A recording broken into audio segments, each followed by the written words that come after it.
policy and the operational areas together. The World Bank also works with governments around the world on institutional setup and thinking through also shock responsive systems. If you have social protection systems in place for the poor, how can you adapt those quickly in a disaster to help people?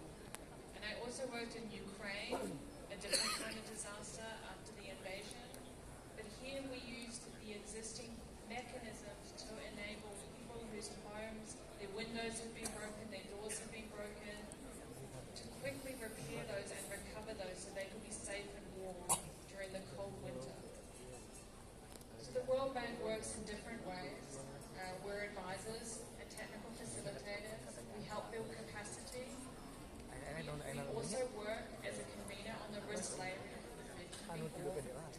And we like to connect. There is a lot of work that can be done across governments, across institutions, between national and subnational, and also across the private sector and community groups. So everybody needs to be involved. As Bakmak said, disasters are everybody's business.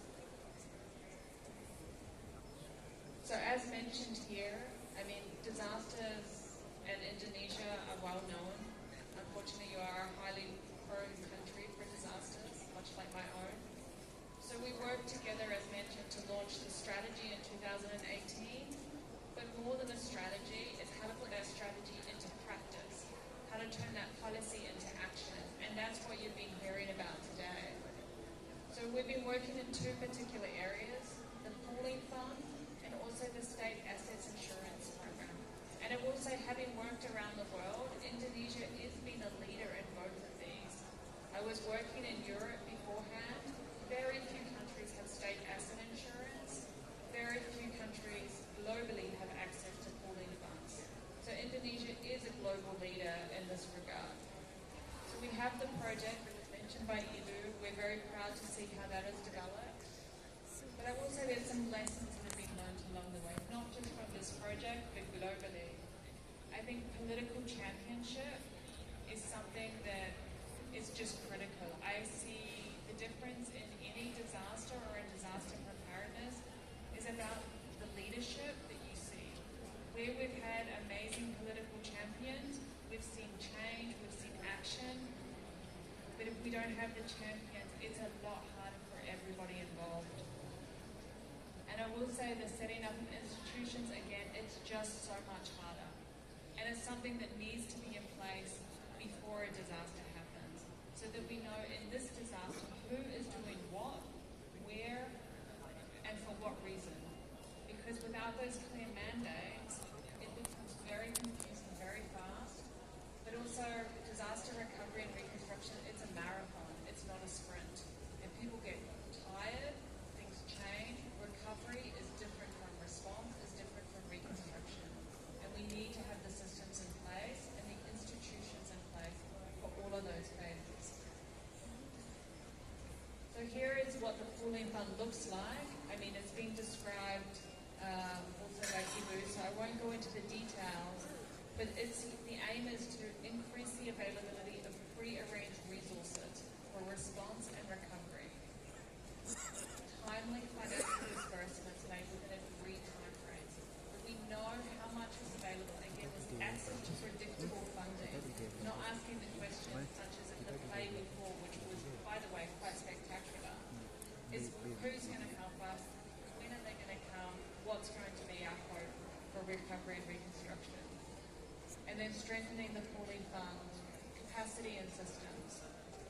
So just to say, this is a lot of work. Our colleagues on the stage have been leading this work, as well as my other colleagues at the World Bank. But we're not done yet. So we have ongoing work. We believe in global knowledge exchange. Every disaster is a learning experience. We all learn, sometimes through hard lessons that we wish we hadn't, but we need to share those lessons. We also have reports, articles, blogs, learning briefs, workshops, and training. You can never be too aware or too trained to deal with disaster risk management, because also our learning changes very often. So we have some general recommendations to share here. On disaster risk financing, as mentioned, we need to look at risk layering. And the floods that are ongoing in Bali right now, as tricky and devastating as they are for the people affected, are a different scale of disaster to what we saw in Aceh after the 2004 disaster. So we have different types of disasters and we need different types of solutions. We also need to recognise that 2018 might seem very recent, but it's actually quite a long time ago. And there may be a need to update the strategy. The science has moved on, the understanding of the risk has changed, and also the government systems have evolved. There is a need to increase low insurance penetration, and this one is a tricky one. I worked in Europe where insurance penetration is less than 10 in many countries.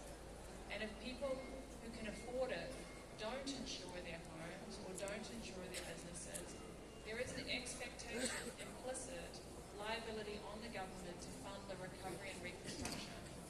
So for people, for institutions, for private sector who can afford insurance, there needs to be mechanisms to encourage them to take up insurance to reduce that implicit liability on the government's own financing. On the pooling fund itself, we have a number of next steps that we're working together with the government, including broadening and piloting new financing instruments, formalising the collaboration across ministries, agencies and subnational governments. Again, it comes back to people.